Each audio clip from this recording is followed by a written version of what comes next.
মুসলমান বুঝো এবার কোনটা খারাপ ভালো, নেই বিচারে দেখো তালা পড়ে গেল। মা বাবা না খেয়ে ক্ষুধার জ্বালায় মরে, ছেলে 1000 টাকা দিয়ে পীরের পা ধরে। কোরআন খতম করে ইমাম 300 টাকা পেল, সেই কোরআন বক্তা পড়ে 20,000 নিল।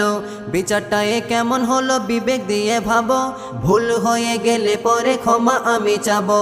দানের কথা বললে যুবক বলে পকেট ফাঁকা, এদিকে ওই পাবজি গেমে মাছে প্রচুর টাকা। অপচয় যারা টাকা ব্যয় করে যায়, নবী বলে তারা হলো শয়তানের ভাই। মুসলমানের ঈমান ধ্বংস হচ্ছে ধিকে ধিকে, কারণ এই পৃথিবীটা এলো শেষের দিকে। পৃথিবীটা শেষের দিকে এটা কিন্তু সবার জানা। ইমাম